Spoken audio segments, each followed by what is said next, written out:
इससे पहले करीबन 6 एपिसोड आ चुके हैं, तो अगर आप लोगों ने नहीं सुना तो उसका लिंक डिस्क्रिप्शन में दिया गया है। साधु में स्वाभाविक आकर्षण। किसी प्रसंग में महाराज जी ने एक बार बताया कि साधु में उनका जन्मजात आकर्षण था। बाल्यावस्था में घर के पास कोई भी साधु आ जाता तो वे सब कुछ छोड़कर उनके पास चले जाते और स्नेहपूर्ण दृष्टि से उसे देखते। साधु को देखकर उनके मन में अत्यधिक उल्लास होता और यह बात मन में आती कि मैं भी इसी प्रकार साधु बन जाता। मैंने पूछा कि महाराज, बाल्यावस्था में तो यह स्थिति थी, पर बाद में उनके संपर्क में आने पर क्या स्थिति बनी? तब वे बोले, बाद में तो साधु वेश में रहने वालों के भी गुण दोष सामने आने लगे और उनकी मीमांसा भी होने लगी। महाराज श्री यह भी कहते थे कि हमारे पास कई ऐसे युवक और किशोरावस्था में ब्रह्मचारी वेश में भी लोग आते हैं तथा साधु बनने की इच्छा प्रकट करते हैं, परंतु अपनी ओर से हम कभी भी उन्हें साधु बनने की प्रेरणा नहीं करते। यथासंभव गृहस्थ बनने की ही प्रेरणा करते हैं। यदि वह अविवाहित होता है तो उसे विवाह करने का परामर्श देते हैं। सदगृहस्थ होकर धर्माचरण करना भी कम महत्व की बात नहीं है। संसार से उत्कट वैराग्य और परमात्मा में अविचल आस्था होने पर ही व्यक्ति साधु बनने योग्य होता है। महाराज जी की इस बात का तात्पर्य मैंने यह समझा कि यदि अंतःकरण में थोड़ी भी संसार की वासना छिपी होती है तो वह साधु के लिए पतन का कारण बन सकती है। इसलिए साधु को और सदगृहस्थों को निरंतर सत्संग की आवश्यकता है। पूर्ण श्रद्धावान को ही साधु के निकट रहना चाहिए। किसी संदर्भ में महाराज जी ने अपने एक भक्त से कहा कि साधु या गुरु के सन्निकट रहने का अधिकारी केवल वही व्यक्ति है जिसमें पूर्ण श्रद्धा का समावेश हो। जो पूर्ण श्रद्धावान नहीं होता उसे महात्मा के अत्यंत सन्निकट रहने से पद पद पर शंका और अश्रद्धा होने की भी संभावना हो सकती है, जिससे उसका कोई लाभ हो नहीं सकता। इसलिए वैसे लोगों को मध्यम भाव से ही महात्मा का आश्रय लेना चाहिए, अर्थात सत्संग कथा वार्ता में सम्मिलित होना चाहिए, जिससे उसकी श्रद्धा में कमी नहीं आए। बातचीत के क्रम में एक दिन महाराज श्री ने कहा कि देखो, मौके पर जो चूक जाता है वह फिर लौटता नहीं। मौके पर किए गए किसी भी कार्य का महत्व बहुत अधिक हो जाता है। इस संदर्भ में महाराज जी ने एक कथा सुनाते हुए कहा कि उद्दालक नाम के एक ऋषि थे। अकस्मात उनके पिता का देहांत हो गया। मुनि ने अपने पिता की अंत्येष्टि चंदन की लकड़ी की चिता पर करने का विचार किया, पर चंदन की लकड़ी उनके पास तो थी नहीं। वे धर्मराज युधिष्ठिर के यहाँ पहुंचे और उनसे चंदन की लकड़ी की याचना की। धर्मराज के पास चंदन की लकड़ी की तो कमी नहीं थी, परंतु अनवरत वर्षा होने के कारण लकड़ी गीली थी। मुनि ने कहा कि मुझे तो चंदन की सूखी लकड़ी चाहिए। इससे धर्मराज युधिष्ठिर को अपनी असमर्थता व्यक्त करनी पड़ी। वहां से मुनि राजा कर्ण के पास पहुंचे। वहां भी अनवरत वर्षा होने के कारण चंदन की गीली लकड़ी ही उपलब्ध थी, परंतु मुनि ने कहा कि मुझे तो चिता के लिए चंदन की सूखी लकड़ी चाहिए। इस पर राजा कर्ण ने अपने दरबारियों को बुलाकर यह आदेश दिया कि चंदन से बने मेरे सिंहासन को तुरंत खोल दिया जाए तथा इसे काटकर चिता के लिए इसकी लकड़ी मुनि बालक को दे दी जाए। दरबारियों के पूछने पर राजा कर्ण ने कहा कि चंदन की लकड़ी का सिंहासन तो फिर बन जाएगा, परंतु चिता का कार्य तो अभी ही होना है। इस प्रकार मुनि बालक को अपने पिता की चिता के लिए चंदन की सूखी लकड़ी प्राप्त हो गई।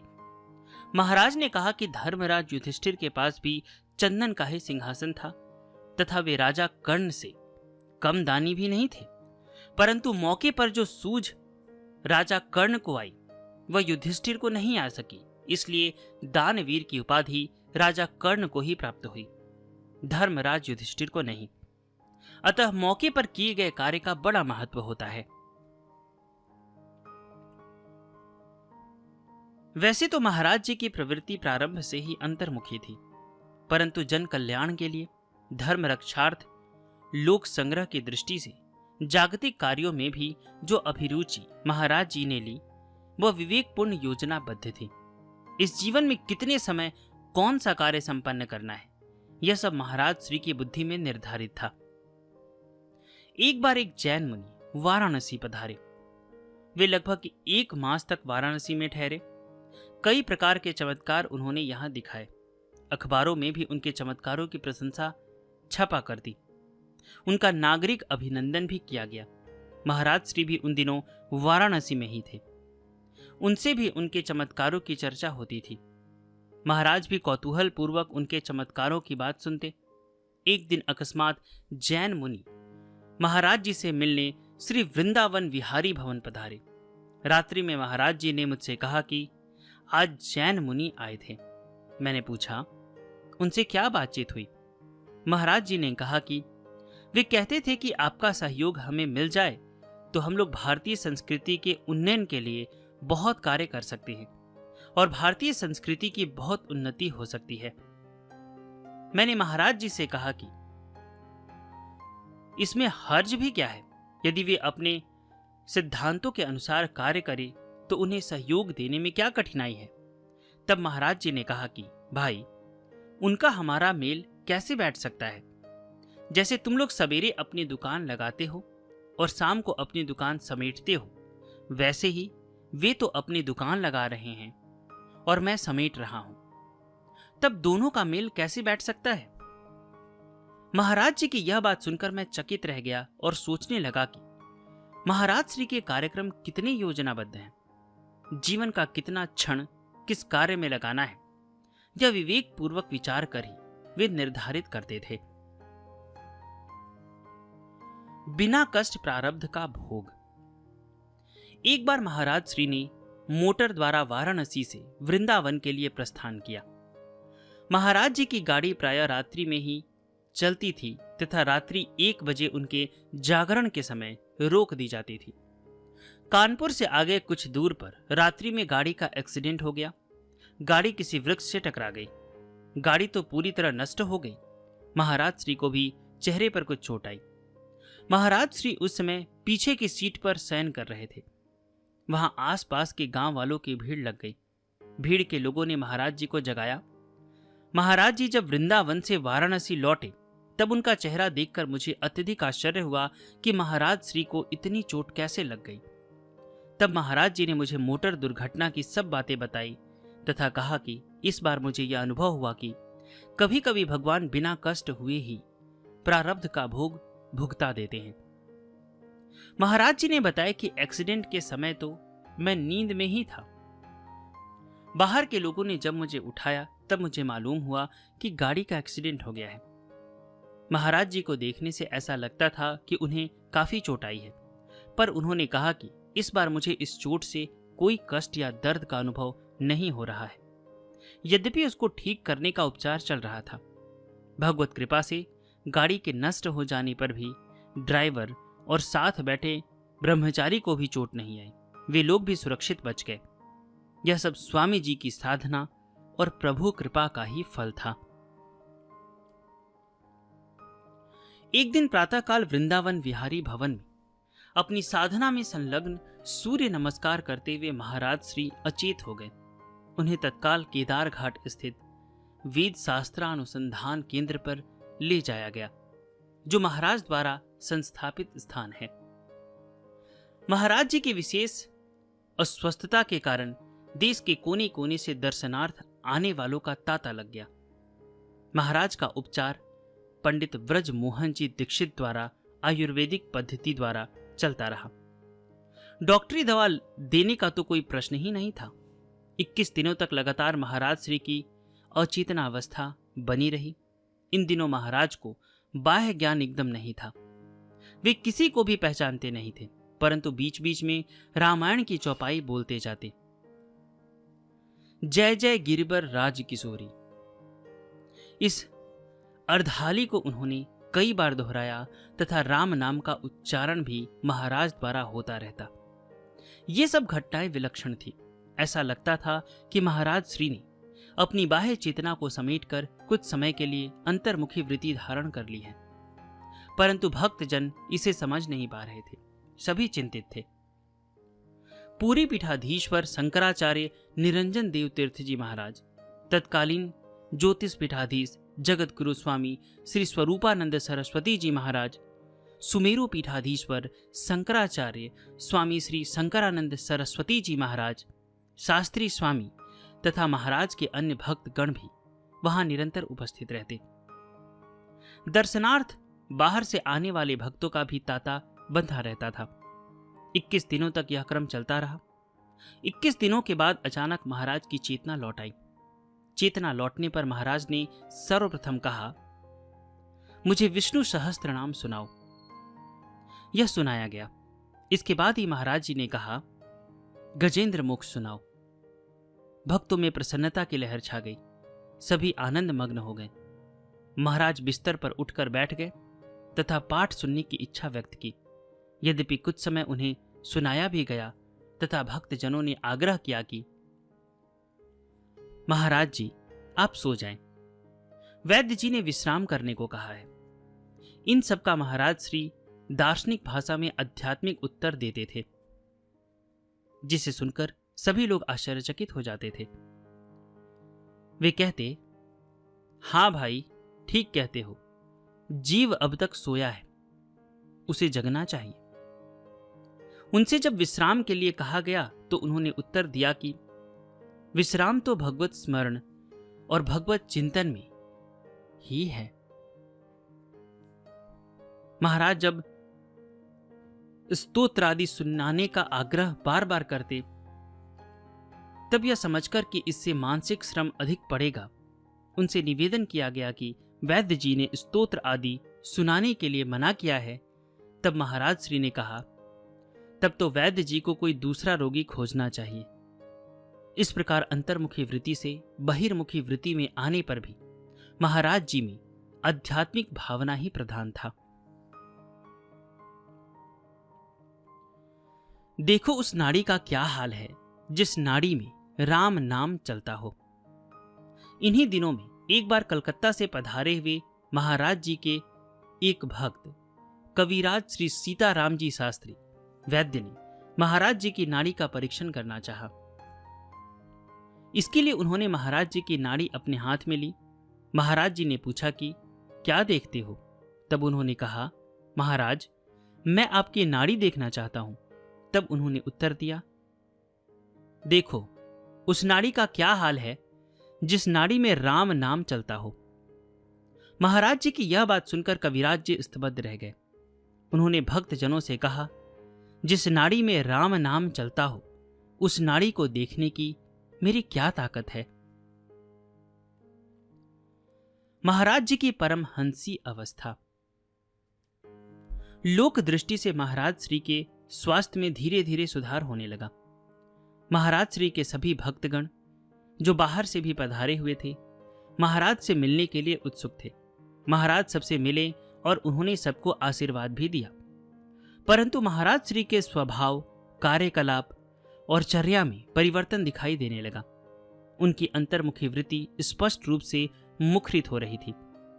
पहले जहां उन्होंने धर्म के प्रचार प्रसार और सुरक्षा में राष्ट्र, समाज, राजनीति और देश सेवा में स्वयं को समायोजित कर रखा था, वहां अब उन्होंने सब ओर से स्वयं को समेटकर एकमात्र भगवदीय वृत्ति में नियोजित कर दिया।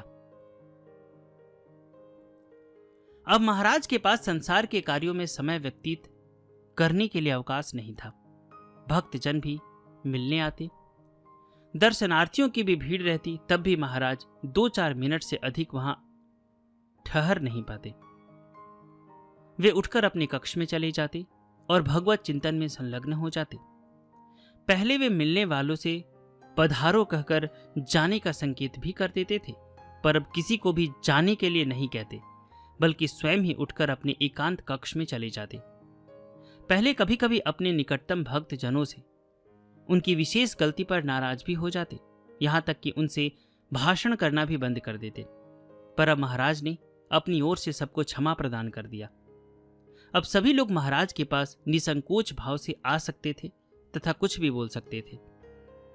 महाराज श्री के स्वभाव में स्पष्ट बदलाव मालूम पड़ता था। अब उन्हें किसी व्यक्ति में दोष दर्शन नहीं होता। बच्चों जैसा स्वभाव बन गया था। वे किसी की भी निंदा स्तुति सुनने को तैयार नहीं थे और न इसका उन पर कोई प्रभाव था। उनकी परमहंसी अवस्था बन चुकी थी। सांसारिक राग द्वेष रहित अजात शत्रु के रूप में वे सबको उपलब्ध थे। बाह्य ज्ञान उनका सीमित हो चुका था। अब वे अंतर्जगत में विचरण करने लगे। आवश्यक बहिर्मुखी कार्यों के लिए भक्त जनों का एक मंडल सहायतार्थ प्रस्तुत था। महाराज श्री ने यह निर्णय लिया कि केदार क्षेत्र की सीमा से बाहर नहीं जाएंगे। वैद्यों के परामर्शानुसार कुछ दूरी का भ्रमण भी महाराज केदार क्षेत्र में ही करते। अब वे तुलसी का एक छोटा गमला, गंगा जल और अपने भगवान को निरंतर साथ रखते। भ्रमण आदि के कार्यक्रम में भी यह सब साथ ही रहता। तुलसी का गमला, गंगा जल और भगवान को दो व्यक्ति साथ लेकर चलते। महाराज का यह विश्वास था कि शरीर किसी भी समय जा सकता है। अंतिम समय में गंगा जल, तुलसी और सालग्राम निकट रहने चाहिए, इसलिए महाराज इन्हें निरंतर साथ रखते थे। एक बार संत श्री डोंगरे जी महाराज जी ने काशी में कथा करने की इच्छा व्यक्त की। ज्ञानवा पीपर फाल्गुन शुक्ल तृतीया से कथा का कार्यक्रम निश्चित हो गया। उनकी यह भावना थी कि महाराज श्री के द्वारा कथा का उद्घाटन कराया जाए। मैंने महाराज जी से निवेदन किया कि डोंगरे जी महाराज की यह इच्छा है कि उनकी कथा का उद्घाटन आपके द्वारा होना चाहिए। महाराज श्री ने अनायास तुरंत यह उत्तर दिया, मुझे समय कहाँ है, मुझे तो अब जाना है। इतना कहकर महाराज कुछ संभले और बोले, डोंगरे जी महाराज एक महान संत है, उनकी कथा तो मैं भी सुनूंगा।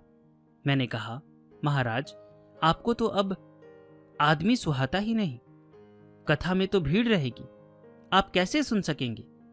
तब महाराज श्री ने कहा, हाँ भाई, यह तो तुम ठीक कहते हो, आजकल मुझे कोई नहीं सुहाता, पर तुम लोग तो हमारे हाथ पैर हो, इसलिए कोई बात नहीं रहती। पर मेरे स्थान पर ध्वनि विस्तारक यंत्र लगा देना, उससे मैं भी कथा सुन लूंगा। महाराज श्री का नियम था कि वे कहीं भी रहें, पर माघ कृष्ण यानी मौनी अमावस्या पर वे प्रयागराज त्रिवेणी संगम पर अवश्य पधारते थे तथा कम से कम लगभग एक सप्ताह वहां निवास भी करते थे। संगम क्षेत्र में अखिल भारतवर्षीय धर्म संघ की ओर से विशाल पंडाल बनता था, जिसमें महाराज श्री का प्रवचन होता था तथा धार्मिक एवं आध्यात्मिक शंकाओं का समाधान महाराज के द्वारा किया जाता था। देश विदेश के लोग वर्ष भर की अपनी धार्मिक शंकाओं और प्रश्नों को संजोकर यहाँ लाते और उनका शास्त्रीय समाधान प्राप्त कर कृतकृत्य हो जाते। इस बार काशी न छोड़ने का संकल्प होने के कारण महाराज श्री पहली बार मौनी अमावस्या पर प्रयागराज में अनुपस्थित रहे। इन दिनों महाराज श्री का स्वास्थ्य तो सामान्य रूप से दुर्बल था ही, परंतु माघ शुक्ल दशमी को एकाएक महाराज जी की एक आंख में असहनीय पीड़ा प्रारंभ हो गई। डॉक्टरों ने इसे ग्लूकोमा का प्रकोप बताया तथा इसके ठीक होने के लिए ऑपरेशन की आवश्यकता बताई। 2 दिनों के बाद का समय ऑपरेशन के लिए निर्धारित कर लिया गया। माघ शुक्ल एकादशी शुक्रवार की रात्रि में केदार घाट स्थित भवन में महाराज श्री से मेरी 1.5 घंटे तक विभिन्न विषयों पर बातचीत हुई। उस समय महाराज श्री आंख की असाध्य पीड़ा से पीड़ित थे। आंख की चिकित्सा से संबंधित कुछ वार्तालाप चल रहा था। इसी बीच स्वामी जगन्नाथानंद सरस्वती जी, जो महाराज जी के ही शिष्य थे, उन्होंने आंख की पीड़ा के संबंध में महाराज से कहा कि आपको तो कोई पीड़ा है नहीं, कारण कि आप तो न शरीर हैं, न इंद्रिय हैं, न मन है और न बुद्धि है। आप तो सच्चिदानंद स्वरूप हैं, तब आपको पीड़ा कैसे हो सकती है। तब महाराज जी कुछ हंसे और विनोद के स्वर में बोले, हाँ भाई, मैं भी वेदांत की ये सब बातें बहुत कहता हूं, पर जब अपने पर पड़ता है तब सब मालूम होता है। इसके बाद ही महाराज जी ने लगभग 15 मिनट तक वेदांत का एक सार गर्भित व्याख्यान बड़े सुंदर ढंग से प्रस्तुत किया। जिसे सुनकर वहां उपस्थित हम सभी लोग भाव विहल हो गए। वह अमूल्य व्याख्यान टेप तो हो नहीं सका और अब मुझे स्मरण भी नहीं है। यह महाराज श्री का अंतिम व्याख्यान था। उस दिन महाराज श्री से विभिन्न विषयों पर चर्चा हुई। वार्ता के क्रम में महाराज जी ने कहा कि अब हम लोग इस समय की संस्थाओं के योग्य नहीं हैं। इस संसार के लायक हम लोग नहीं हैं। तब मैंने कहा, महाराज आप ऐसा क्यों कहते हैं? अभी आपको बहुत कार्य करना है। पर महाराज जी ने इसे स्वीकार नहीं किया और कहा कि नहीं, अब जाने का विचार है। यहां का सब कुछ देख लिया, अब तो वहां का सब देखना है। एक दिन बाद माघ शुक्ल त्रयोदशी रविवार को प्रातः लगभग 8 से 9 बजे के बीच में महाराज श्री स्नान पूजा से निवृत्त होकर केदार घाट स्थित भवन में ऊपर मंजिले के अपने पूजा कक्ष में बैठे दुर्गा सप्तशती का पाठ सुन रहे थे। उसी समय अनायास बिना किसी पूर्वाभास के महाराज श्री अपने नश्वर शरीर का परित्याग कर ब्रह्मीभूत हो गए। महाराज जी ने किसी समय एक प्रसंग में कहा था कि संत महात्माओं को शरीर एकांत में छोड़ना चाहिए, जहां कोई ना हो। ऐसा लगा कि अंतिम समय की महाराज की यह भावना भी पूरी हो गई, कारण उस समय कक्ष में पाठककर्ता के अतिरिक्त अन्य कोई नहीं था।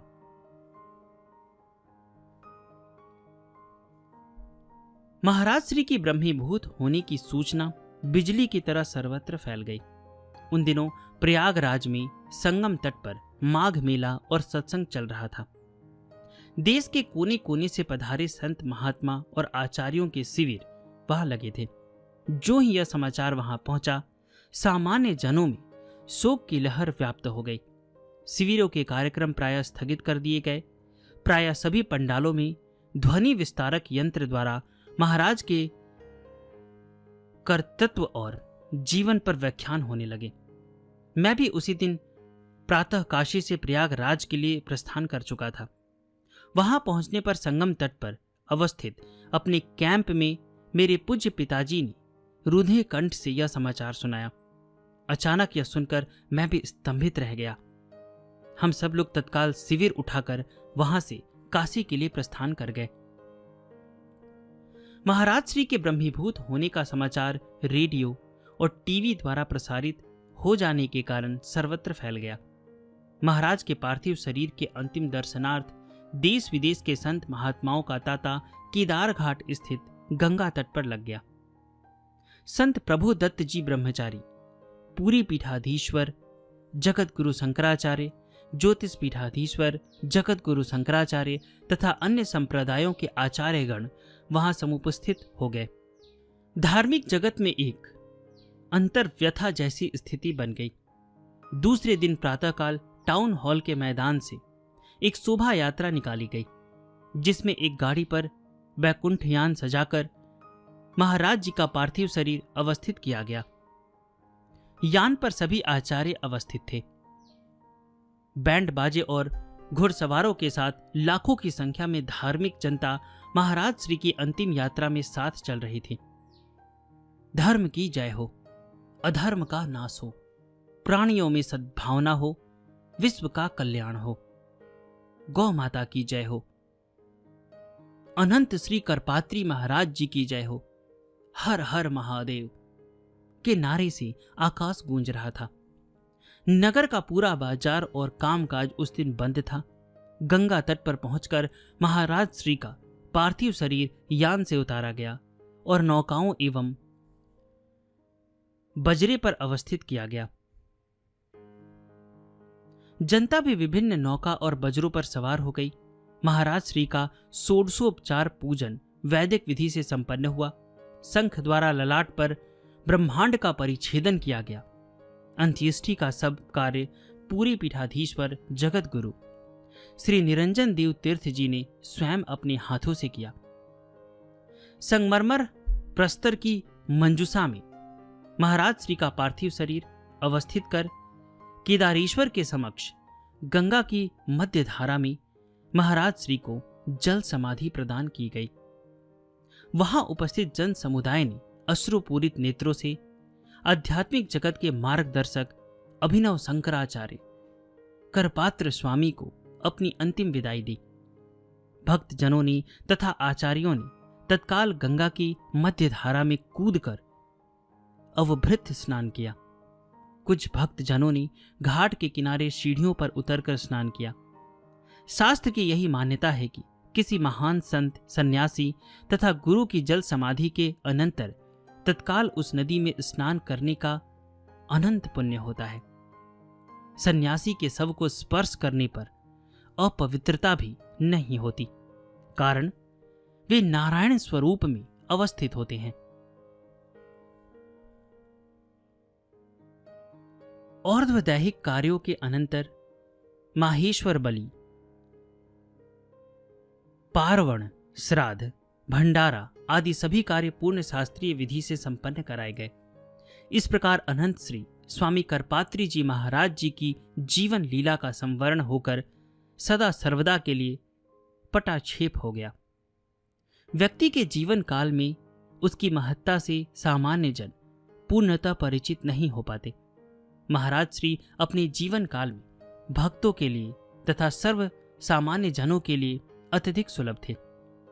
लीला संवरण के बाद उनके भक्त जनों ने यह अनुभव किया कि वे एक महान संत, विचारक, शास्त्र ज्ञाता, महापुरुष से रहित हो गए थे, जिसकी पूर्ति भूतो न भविष्यति के रूप में असंभाव्य ही है। अनंत श्री स्वामी करपात्री जी महाराज एक युग पुरुष थे।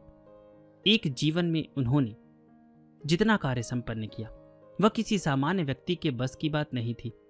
ऐसा लगता था कि पूर्व जन्म की विद्या तथा तपस्या इनके साथ पूर्ण रूप से संलग्न थी। गृहस्थी से लेकर विरक्ति की संपूर्ण यात्रा इन्होंने एक मंजिल के रूप में तय की। प्रारंभिक दिनों में ये बहुत थोड़े ही दिन गृहस्थी में रह सके। जन्मजात साधुता के कारण इन्हें साधु बनने की प्रेरणा अदृश्य शक्ति द्वारा बाल्यावस्था से ही प्राप्त थी।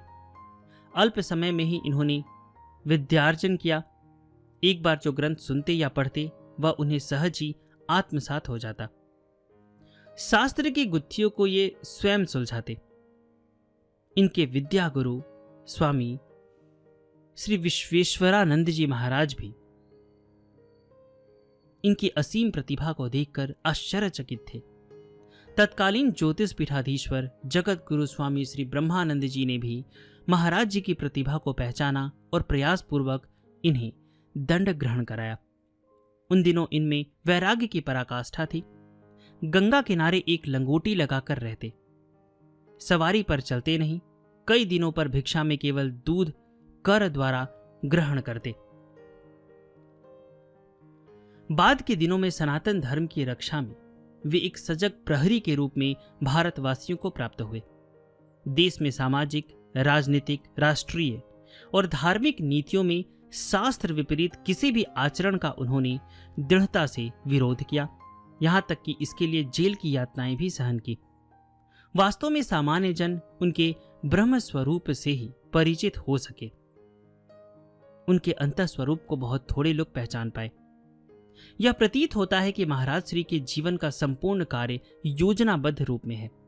गृहस्थी के बाद तपोमय साधनापूर्ण जीवन, धर्म संघ की स्थापना, यज्ञ युग का प्रारंभ, सर्ववेद शाखा सम्मेलन, धार्मिक महाधिवेशन, राम राज्य परिषद के द्वारा राजनीति में प्रवेश, हिंदू कोड बिल का प्रबल विरोध तथा गो हत्याबंदी आंदोलन का संचालन आदि संपूर्ण कार्य महाराज श्री के द्वारा सार्वजनिक जीवन में संपन्न हुआ। देश में धार्मिक जगत की महान विभूतियों को एक मंच पर लाने का श्रेय महाराज श्री को ही जाता है।